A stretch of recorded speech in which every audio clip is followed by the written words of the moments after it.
ecomedios.com. Seguinos en Instagram, @ecomedios.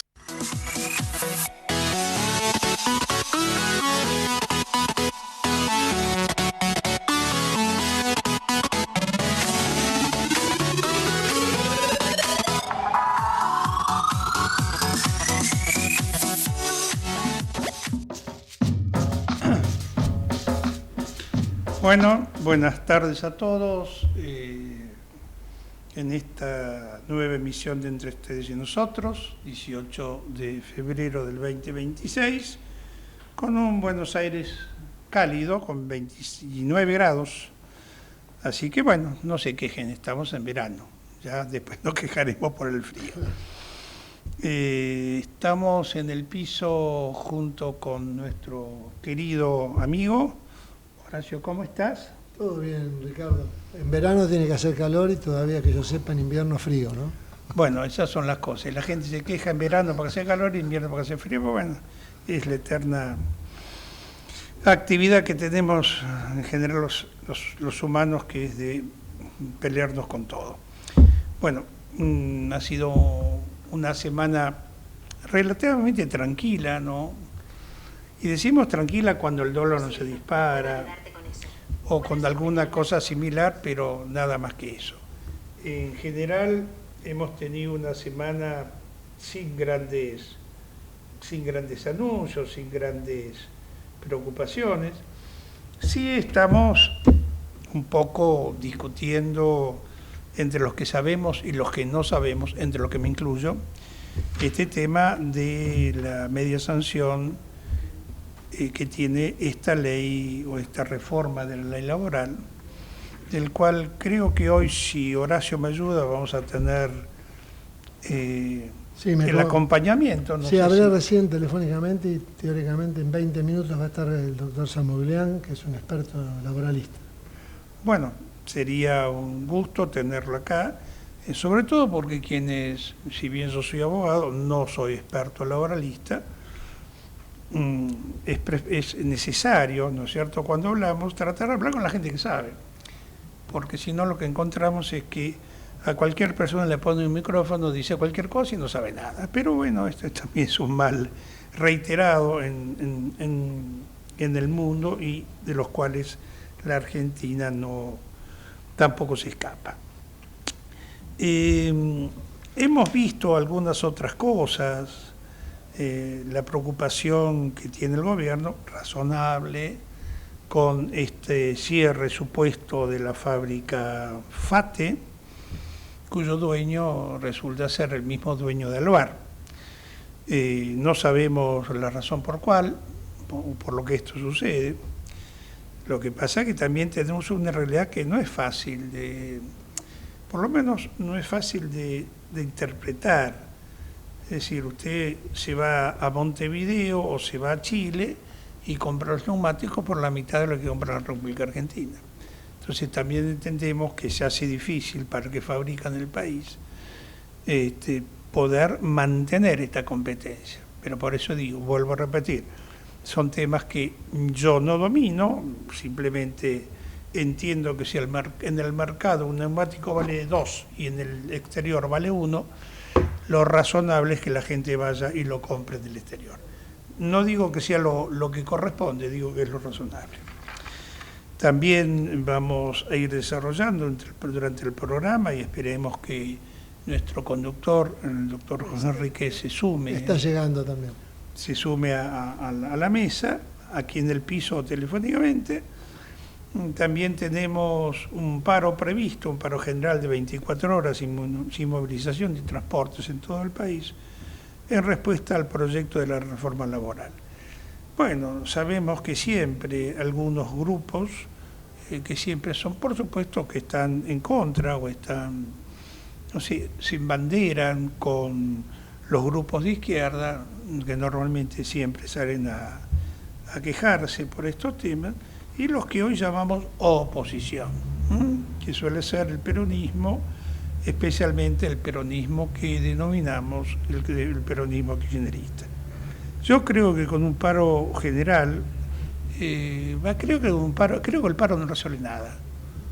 Es decir, es algo, perdónenme, los queridos trabajadores, a los cuales respeto y con todo el afecto del mundo, pero lo que sí tengo bastante en claro es que los paros no han servido para nada. ¿Por qué? Porque no sirven. Lo ha dicho la historia, lo ha demostrado la historia en general, que no sirven. Los paros no solucionan ningún problema. En general lo que hacen, y en esto somos expertos los argentinos, es generar, en la medida en que puedan una disconformidad que se va sumando, ¿no? Porque a todos nos cuesta llegar a fin de mes, a mí también. Nos cuesta saber que nuestros jubilados cobran monedas. Ahora preguntémonos por qué cobran monedas. Porque es muy fácil hablar con el diario del lunes, pero es difícil tratar de entender que llegamos a esto porque han vaciado la caja del ANSES, creando o duplicando, más que duplicando a los jubilados, que no han, en general no han aportado nada o casi nada, y con eso, bueno, esto es muy fácil. Esto es muy fácil. Si usted quiere 4 y tiene 2, lo único que hace es repartir 2. Pero bueno, vamos a ver cómo se va desarrollando esto, qué es lo que opina tanto el doctor Jorge Enríquez, no sé si estará el doctor Osvaldo San Martino, también para apoyar, por lo menos para que nos dé una idea distinta o parecida, acá no meloneamos a nadie, y el doctor Jorge Enríquez, que supuestamente llegará dentro de poco. Hay otras cosas también que vamos viendo, ¿no es cierto?, que es esta eterna preocupación de los argentinos, no sé qué opinás, Horacio, esta preocupación de los argentinos por los salarios. Pero todo esto es el huevo o la gallina, nunca sabemos por dónde empezar. Es decir, la gente dice, el Estado debe aumentar los sueldos. ¿Por qué no debe aumentar el Estado? Ese es el tema. Porque si aumentamos, ya sabemos lo que pasó. Ya tenemos 20 años de esta historia. De subir los sueldos, hacer más papelitos. Entonces, ¿qué hacer? Sacar más billetes. O sea, una emisión descontrolada. No sé qué opinás, Horacio, sobre esto. Bueno, los salarios, por empezar, son responsabilidad de los empresarios. Sí. El Estado se acostumbró hace mucho, décadas, a convertirse en empresario, cuando no es su función. Es simplemente tiene que manejar cajas que son por sectores como la salud o como la justicia o como lo que son la seguridad interior y exterior. Ahí sí puede tener alguna injerencia en topes salariales, pero no acá se han dado aumentos uno tras otro y no corresponde. El Estado ha hecho lo que no tiene que hacer y no hizo lo que tiene que hacer. Sí, claro, bueno, lo que pasa es que el Estado se ha convertido, este Estado gigante, se ha convertido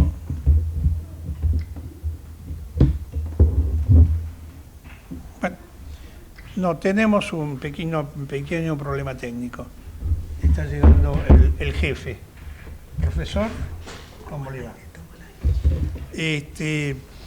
Estamos frente a un tema que es recurrente, que es el Estado se ha convertido en empleador con esta voracidad de sumar gentes y con ello sumar votos. Esto es más viejo que andar a pie, diría mi madre. Y esto es justamente lo que ha hecho crear un Estado enorme, un Estado elefantiásico, que nadie puede mantener, con gente que no sabemos qué hace. Yo recuerdo que decía el señor ministro de Justicia que cuando llegó a su cargo encontró gente que estaba parada dentro de una oficina y le preguntó, ¿usted qué hace acá? Yo trabajo acá, pero ¿dónde trabaja? ¿En qué escritorio? No tengo escritorio. En lo que, bueno, son los famosos ñoquis. Esta es la pasión que tienen a veces el Poder Ejecutivo de sumar cada vez más empleados públicos por la bendita realidad que el Estado siempre paga, tarde y mal. pero pagan. Entonces, no es fácil, yo entiendo que no es fácil, para este gobierno y para cualquier otro, no aumentar los sueldos de los empleados públicos. Lo demás entiendo que es una tarea que debe realizar cada uno de los empleadores. Querido Jorge, buenas tardes. Buenas tardes.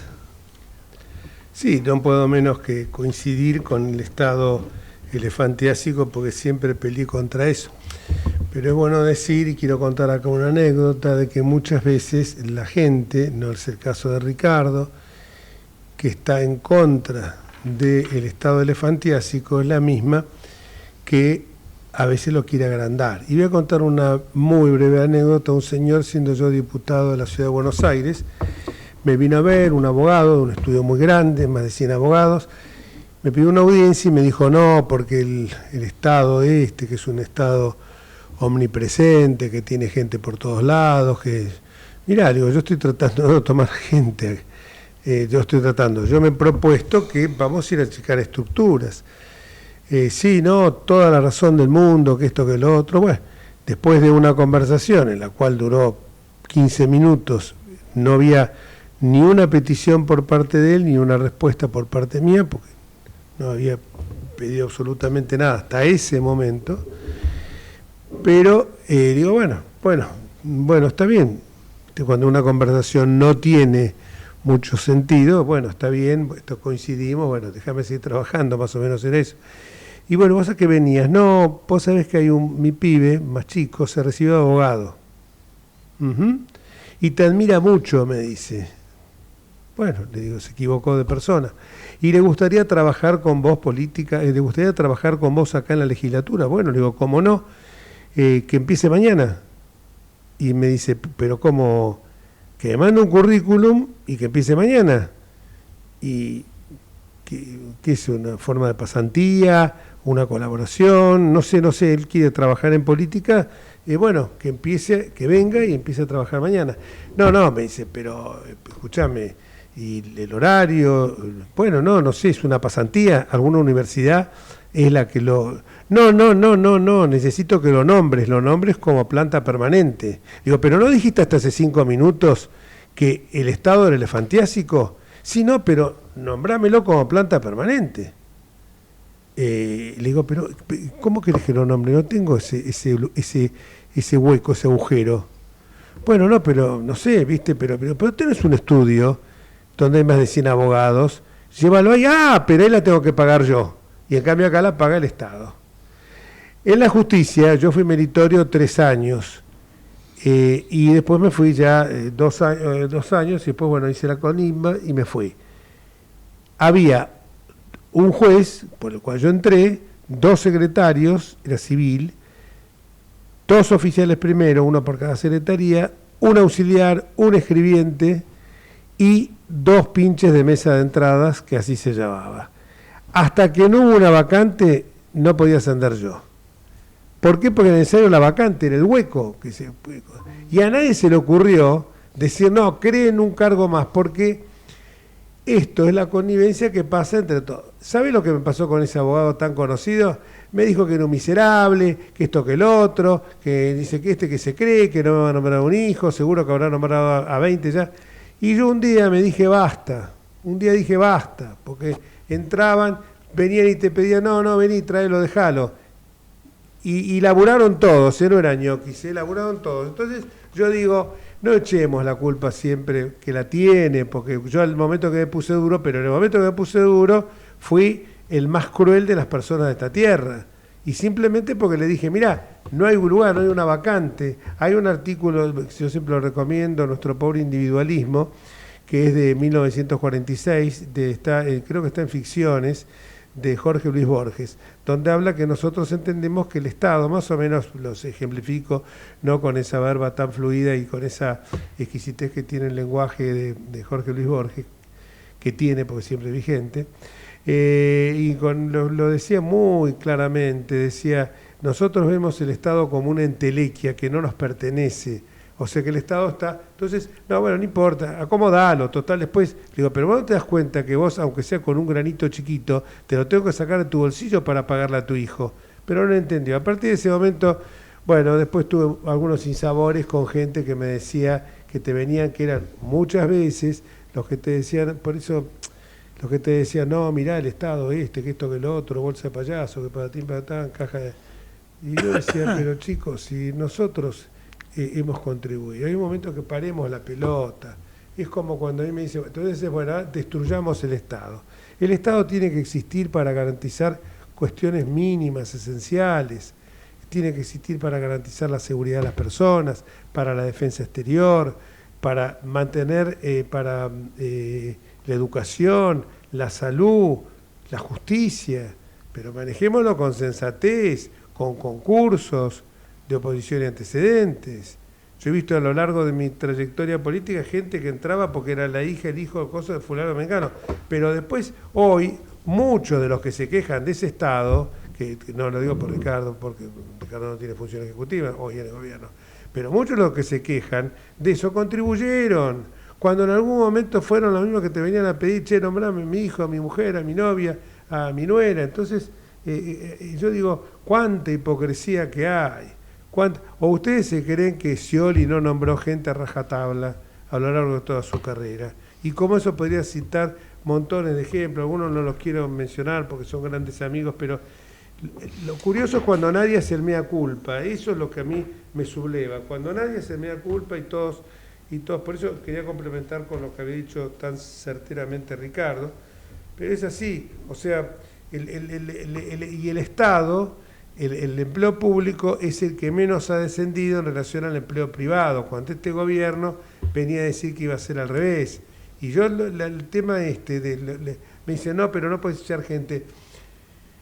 En algunas jurisdicciones del país no se echa gente, se le dice a la gente, como yo lo hice en alguna repartición, muchachos, todo bien, me encanta, ¿cuánta gente da esta repartición? 2.000 personas, 3.000 personas, bueno, deben sobrar 1.000. Bueno, vamos a hacer una cosa, a partir de mañana todos empiezan a trabajar. Bueno, porque hay algunos que no vienen a trabajar, ya lo sabemos. Pero ¿qué pasa? Puso un control con huella dactilar. A los 3 días ya el control no funcionaba. Las cámaras de cosas se habían caído. Y cuando uno preguntaba, no era que lo hubieran hecho los empleados solos, había una connivencia con el sindicato y había una convivencia también con algunos prestadores privados que daban servicio y que se ve que estaban entongados con algún empleado. O sea que el tema es de raíz, porque yo viví una época en la Argentina en que los empleados en el año de Frondizi, los empleados en el Estado, se iban al sector privado porque estaba mejor rentado.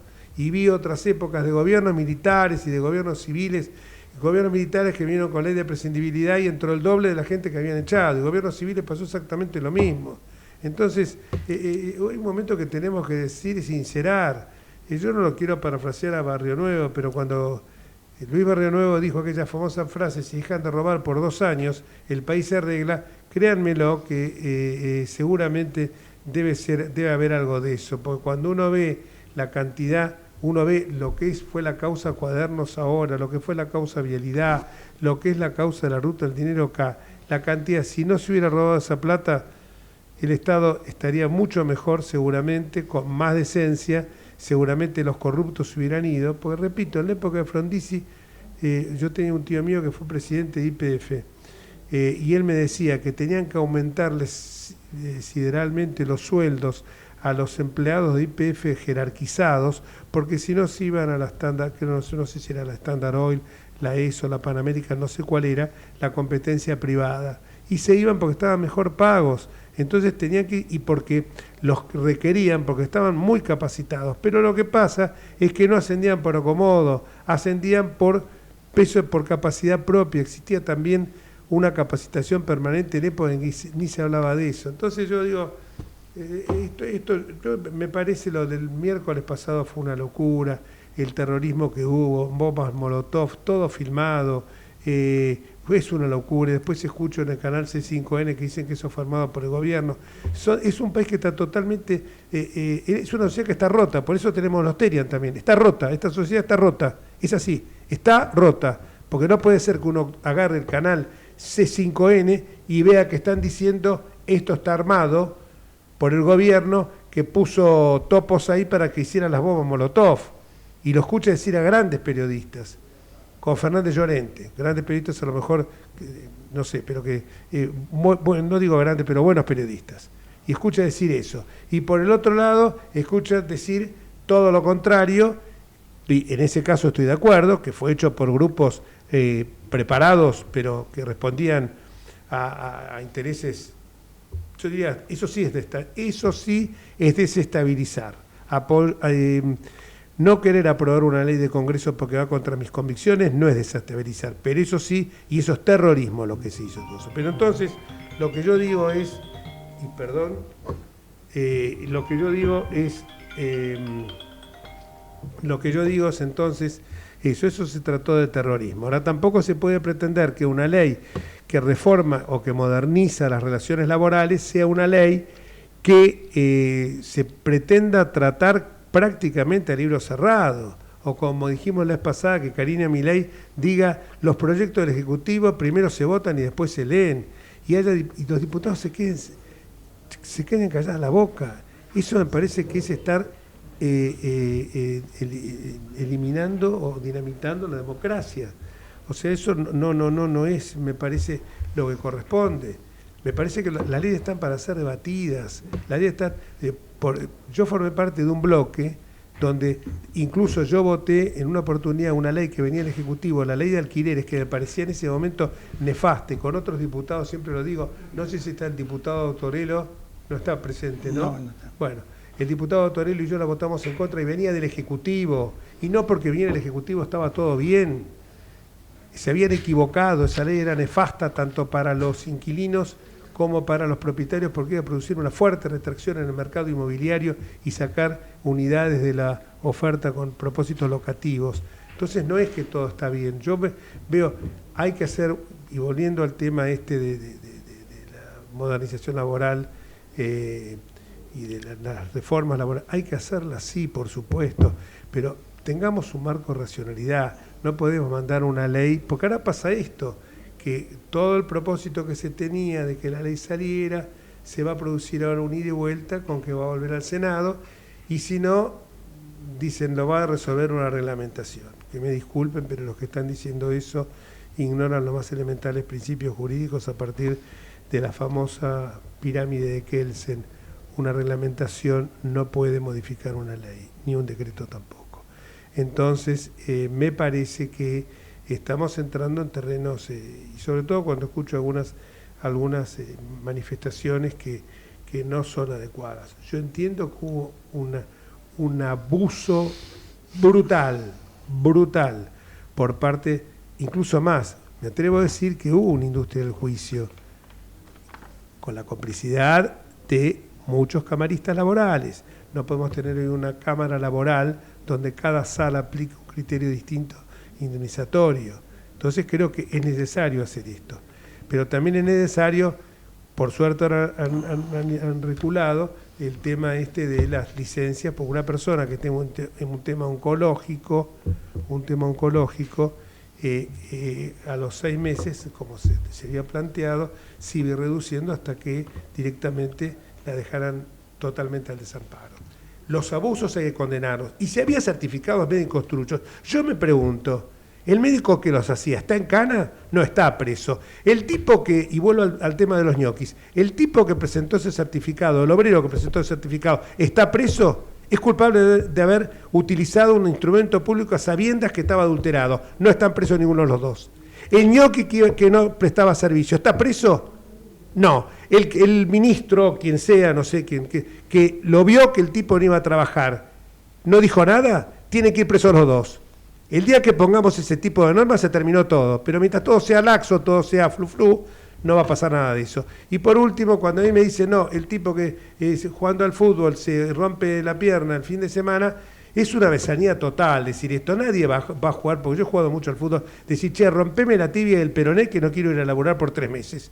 Y quedó rengo para toda la vida. Un fenómeno. Y después escuché a una diputada oficialista decir ayer que el paracaidismo, los que hacían paracaidismo, parapente y esquí de alta montaña. Perdón, diputada, la conozco hace muchísimos años. Qué ejemplo horrible que dio. ¿Saben por qué? Porque quien hace alpinismo, esquí de alta montaña, parapente o paracaidismo, no es un empleado en relación de dependencia. Sí, no es un repositor de mercadería en un supermercado. Es seguramente el gerente de una empresa que no está en nivel en relación de dependencia, sino que seguramente forma parte de los cargos ejecutivos. Entonces siempre tomar, y esto lo decía con el kirchnerismo igual, tomaban los casos que eran minoritarios para ponerlos como regla general. Así nos metieron el aborto por anencefalia en la ciudad de Buenos Aires. Tomando los casos que eran minoritarios, transformaban en mayorías al calor de las mayorías ocasionales. Pero para hablar de este tema vamos a estar acá porque a veces yo me enfervorizo bastante. Vamos a una pausa y enseguida vamos a hablar con un experto, profesor y abogado laboralista, el doctor Jorge Samuelian, que es una de las personas más respetadas en el ámbito laboral por su equilibrio y por su sensatez y aparte por el conocimiento que tiene en la materia. Pausa. Vamos la radio, somos tu voz. Vamos con Eco, siempre la verdad y la mejor información.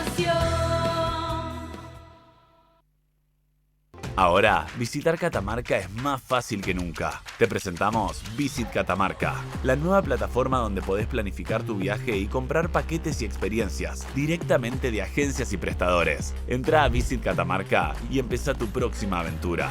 Catamarca, más que un paisaje, todos. Catamarca, hermosa por naturaleza. Ministerio de Cultura, Turismo y Deporte.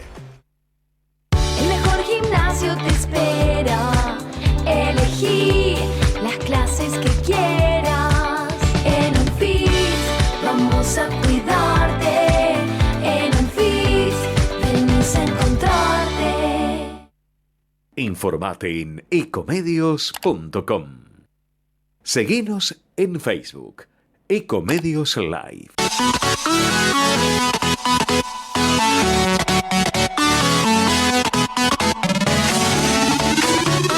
Escribanos en tu ciudad. Nuestro consejo es prevenir problemas. Colegio de Escribanos de la Ciudad de Buenos Aires. Consejo Federal del Notariado Argentino. El Colegio Profesional Inmobiliario auspicia este programa. Colegio Profesional Inmobiliario, cada vez más profesionales. ¿Conocés los planes de salud de Andar, la obra social de los viajantes vendedores? Planes para empleados en relación de dependencia, monotributistas y particulares. Solicita un asesor comercial al 0810-345-0184.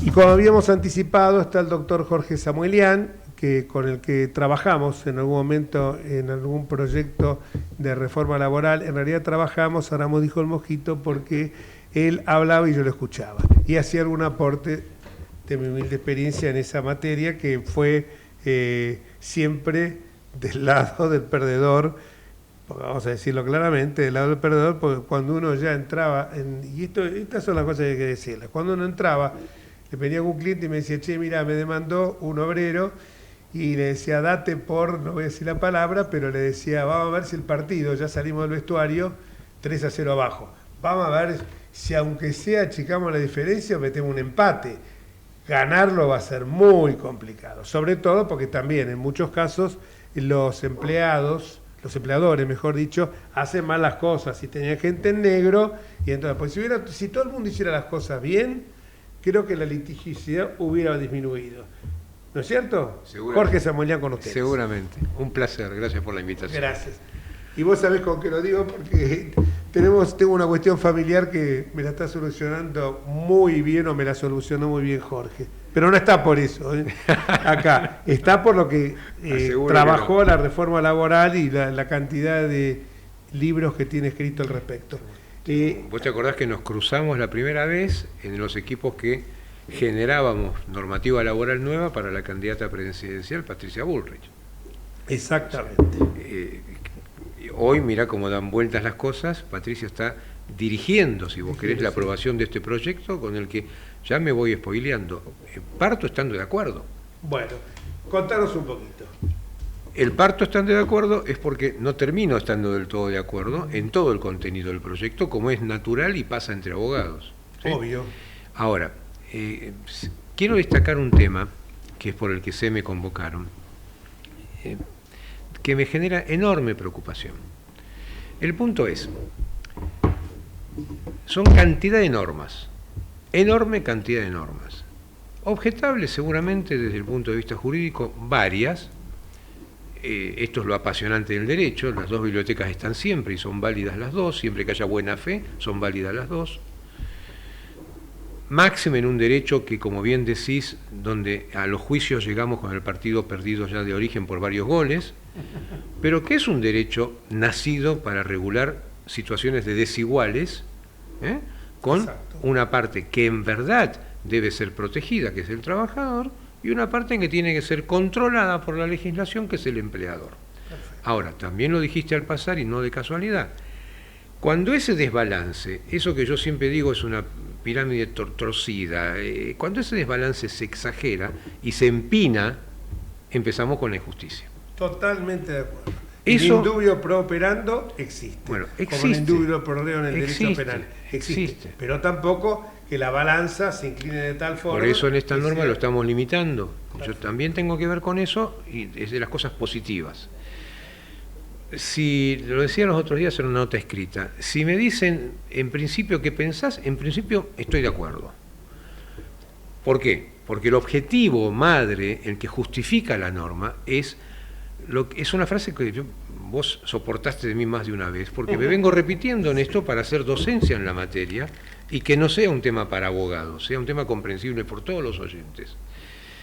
La idea, la intención por la que vengo trabajando en distintos proyectos y con distintas personalidades de la política que me han convocado, siempre por suerte para mantener mi libertad absoluta de criterio de manera honoraria, es remover los obstáculos que la legislación laboral importa a la generación de empleo. Digo, y lo dije en el último Congreso de Abogados en Jujuy, yo no sé de economía, no puedo evitar las limitaciones que hay hoy, precondición para la generación de empleo, que es la mejora en la actividad económica. Nadie va a tomar gente, por más leyes benditas que hagamos, como laboralistas y como legisladores, si no hay más para vender o más para fabricar. O sea, si no se incrementa el aparato productivo. O sea, eso es una obviedad. Pero como en eso no podemos operar nosotros como especialistas limitados a lo poquito que sabemos es de una sola materia, donde sí me siento obligado, y por eso el libro que escribí, que es uno, no son muchos, es uno, son muchas notas y mucha práctica, pero es uno, y no creo que hagamos otro por el tiempo que me llevó. No, me parece que está uno, yo tengo en la biblioteca eso, uno de indemnizaciones. Ese nada más. libro es ese. Sí. Después son artículos y publicaciones que tenés un montón.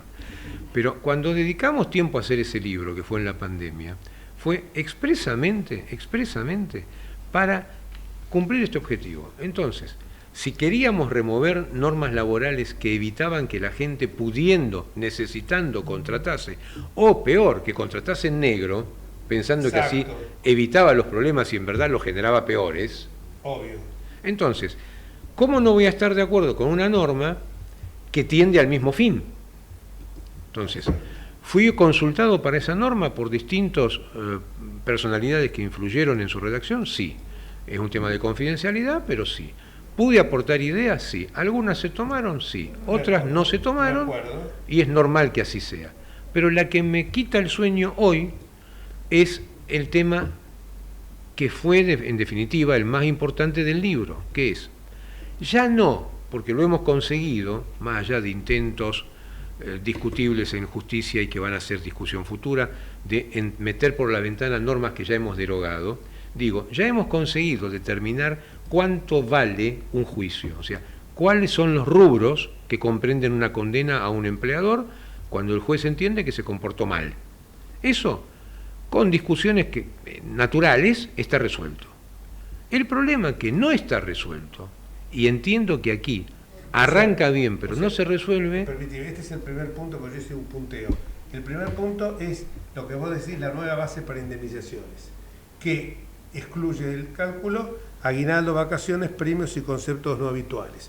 Por ejemplo, el auto o el celular. Sí, cosa que me parece, el auto y el celular... Está bien, además... Eso está perfecto. Está perfecto. Además, fíjate, este es un ejemplo de un tema que es bueno, que simplifica, que evita conflictividad, que limita la discrecionalidad judicial en la aplicación de una sentencia y del monto de condena, pero yo me refería también a que con la ley de bases también ya conseguimos derogar las agravadas, mal llamadas multas, que eran indemnización sobre indemnización.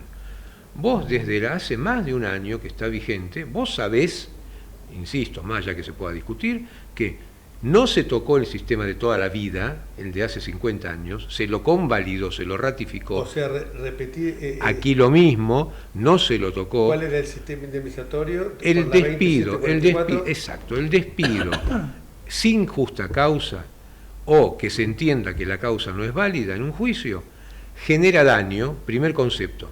Eso la ley lo supone sin admitir prueba en contrario. Y ese daño, concepto civil, tiene que ser reparado. Indemnización, concepto civil, derecho madre. ¿Cómo se indemniza?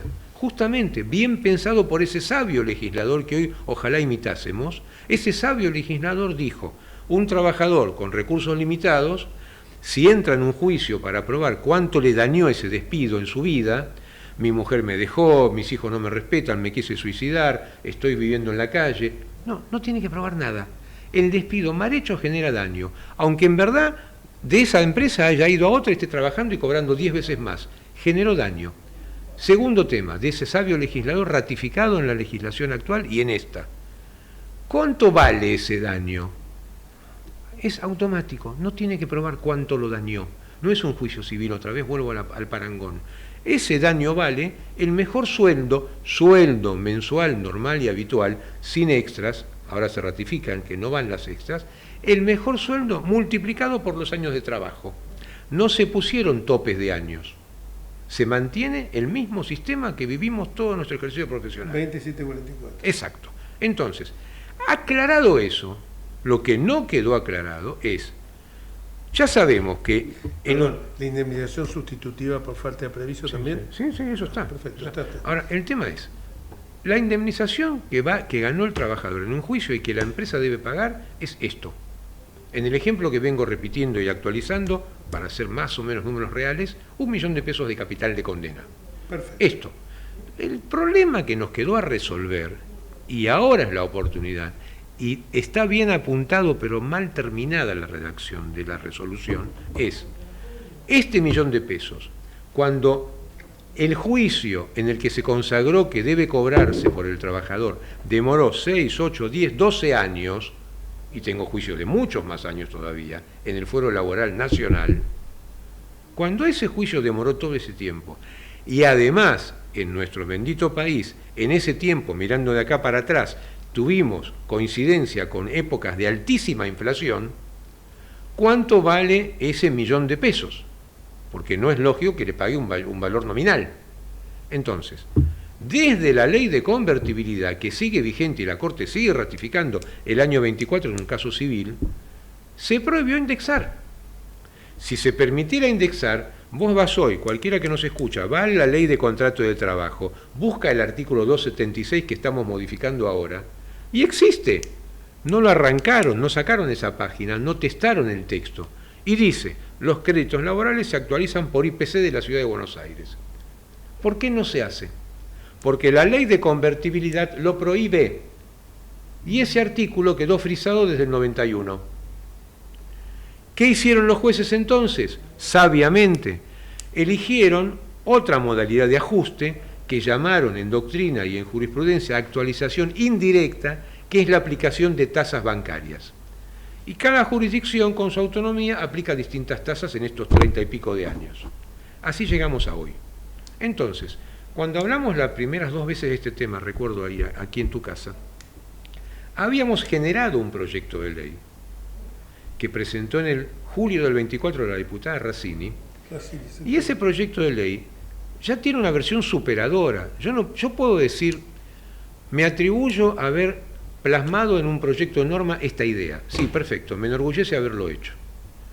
Pero hoy lo que defiendo es más que eso, porque no es mi idea original. mi idea original que tomó la diputada y tuvo el valor de presentar y defender, mejoró justamente con lo que vos sabés como nadie, el debate parlamentario. Se trabajó en el 24 en Comisión de Legislación de Trabajo, ahí sí estuve presente y fui protagonista de las discusiones, y se trabajó después en mayo del 25 en Comisión de Finanzas, proyecto exclusivo, monotemático, régimen de actualización de créditos laborales. Y se consensuó, Parlamento, discusión, peronistas, radicales, pro, Libertad Avanza, se discutió y se consensuó un proyecto con un sistema dual de actualización. No el mío original del libro, ni el que presentamos con la diputada. Superador. Ese proyecto con 2 dictámenes está en el Congreso esperando. ¿Qué pasó acá en el Consejo de Mayo?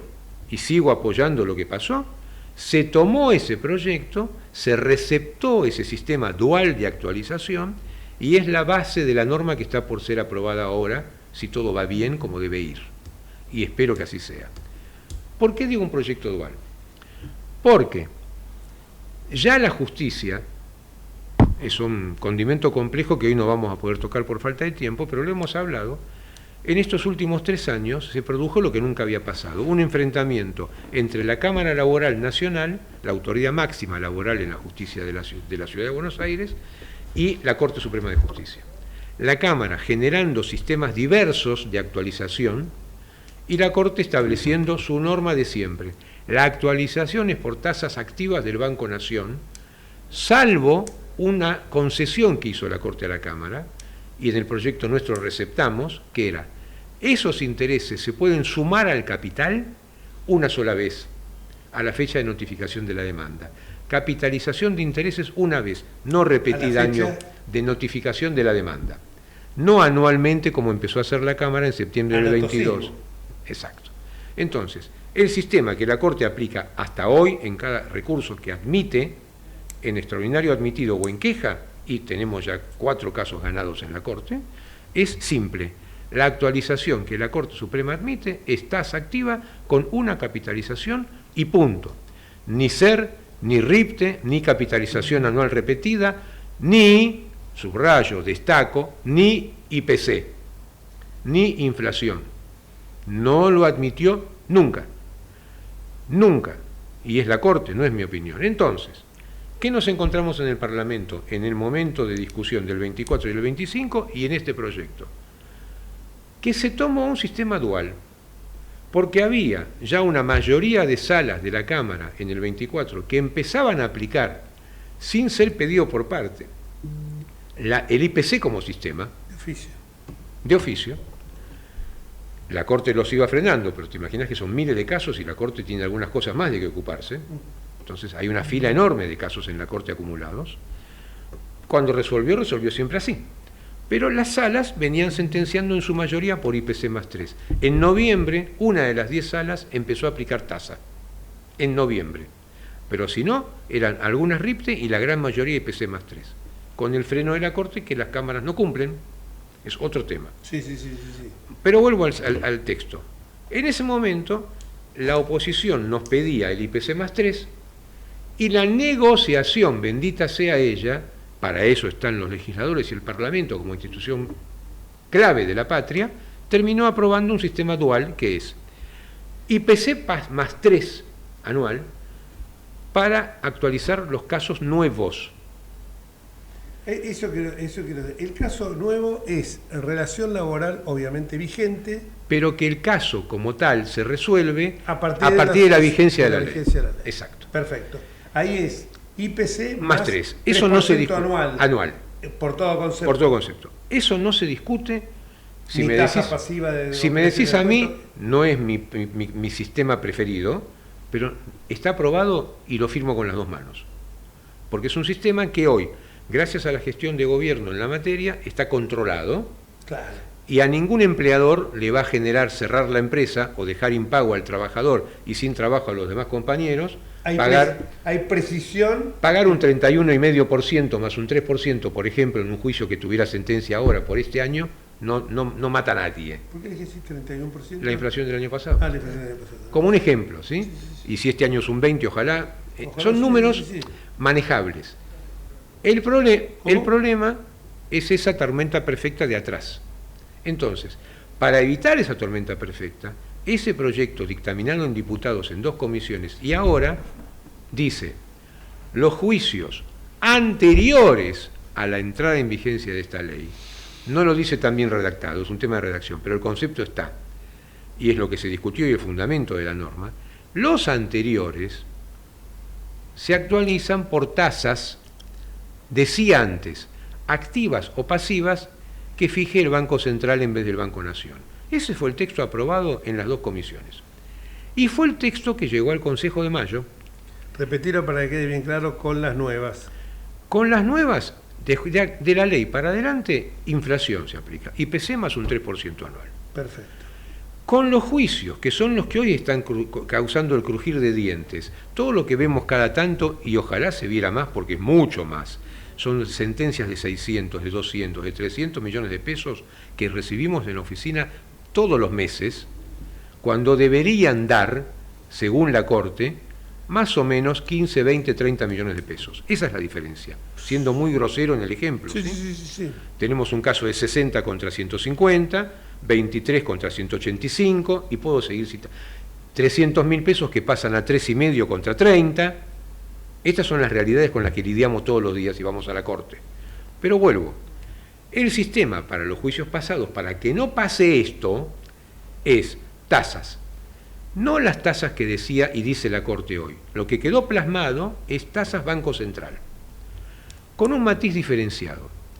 Hasta el proyecto que ingresó al Senado, las tasas eran activas o pasivas. Tiene una explicación, porque la discutí en el Congreso, en las comisiones, no en el Congreso.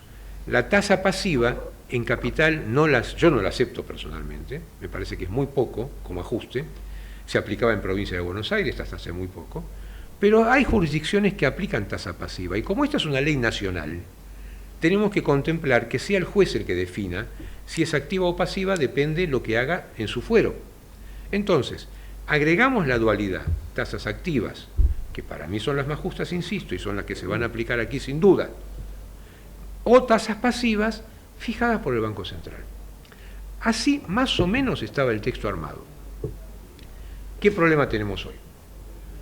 A esas tasas, siempre hablando de lo que llamamos el stock de juicios, los que se estiman en 600.000 o más expedientes, que digo siempre yo en las presentaciones, es como que sacamos al alien de la nave y quedaron los huevitos que van explotando. Esos son los 600.000 juicios vivos que tenemos.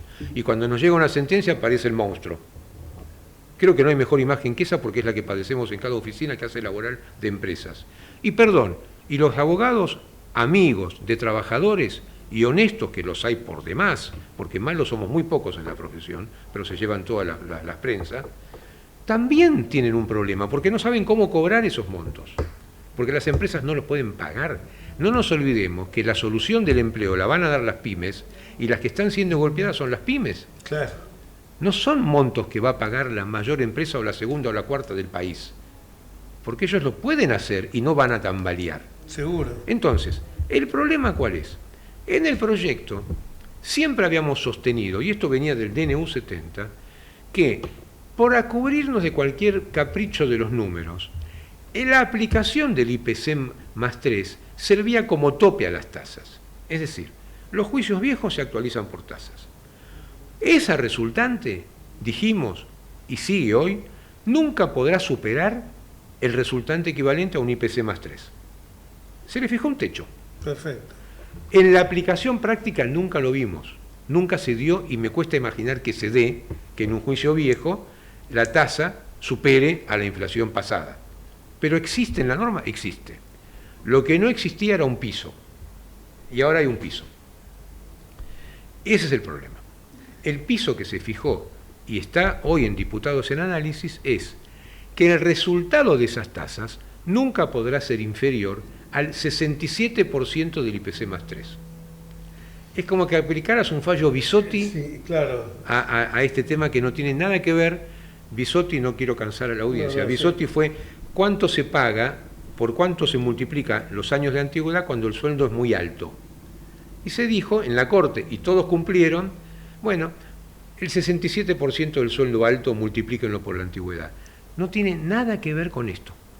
Y hoy se está haciendo un parangón equívoco, no sé el origen cuál es, pero está en la norma, y dice entonces que las tasas tienen un piso del 67%.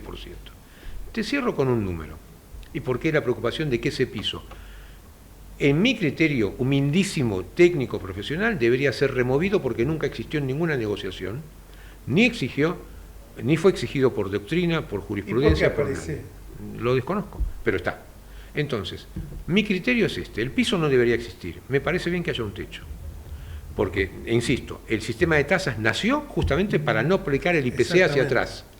Entonces, si yo tengo 100% de IPC para los juicios nuevos y termino teniendo 67% de IPC para los juicios viejos, las tasas no se aplican nunca, porque nunca llegan a ese monto. Lo que podría ser una solución, siempre hablando de ser buenos negociadores, es: ¿quieren que haya un piso? ¿Quieren que no dé 10 millones lo que es 1 millón en vez de 120? En el ejemplo práctico que yo mostraba, 1 millón acá. 1 millón de pesos, con tasa activa, 11 millones de pesos en 10 años. Un ejemplo teórico, tenemos en el estudio.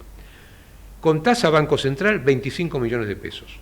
Una tasa mixta del Banco Central. Con IPC, 120 millones de pesos. Con el 67% del IPC, 80 millones 800. Sigo destruyendo empleo. Seguro. Entonces, ¿queremos que haya un piso? Que haya un piso. Pero un piso en castellano, en chino mandarín y en armenio, un piso es chiquito. Un piso no es 2/3 de un total. ¿Quieren, quienes sepan de números, que no es mi caso, yo sé alguito de derecho, quieren que haya un piso para garantizar que el cobro no sea solamente el que la Corte admite? Que para mí no tiene discusión, pero no importa. ¿Hay que aprobar un piso? Bueno, un piso es un 5, un 10, un 20. ¿Les gustó el 67? Un piso es un 33%. Mirá qué lindo que da. Da 1/3 en vez de 2/3. En los ejemplos nos da un montón de dinero, pero nunca es el IPC para atrás y nunca es el 70% del IPC para atrás. Firmo. O sea, estoy de acuerdo con la norma. ¿Responde a mi idea original de crear tasas para no fundir empresas y para generar empleo? Sí, pero con el piso tan alto que parece un semitecho, claro, el resultado va a ser... termina siendo inviable. No hay un solo caso... En los pocos minutos que nos quedan, un minuto nos queda del programa. Bueno, la pregunta que te quería decir: nosotros somos defensores, por lo menos a ultranza, perdón que estaba, pero estaba tan interesante que era como estar en el living de mi casa escuchándolo a Jorge. Nosotros somos defensores de la autonomía a ultranza y nos parece excelente que pase la justicia laboral al marco de la Ciudad de Buenos Aires por muchas razones, y redactamos un código procesal laboral con mucha celeridad, con concentración de actos jurisdiccionales, etcétera. ¿Cómo lo ves vos eso? Yo, en principio, lo que vi en la norma lo veo positivo. Perfecto. Y la última pregunta es: ¿se podrá viabilizar ante la resistencia que va a tener con los jueces? Va a ser difícil como viabilizar este sistema de actualización, claro, porque yo quiero una norma que dé seguridad jurídica. Acordate mi frase: seguridad jurídica en la materia laboral es previsibilidad de costos en un conflicto. Hoy no la tenemos. Y eliminar los abultadísimos Pero esto no quiere decir que no sepa que con la ley sancionada y con el mejor texto que soñamos, haya muchos jueces que no la quieran aplicar o la declaran inconstitucional. Esto es natural, no se puede evitar por una ley, no somos una dictadura. Y que no tengamos contingentes pasivos que después arruinan las empresas. Exactamente.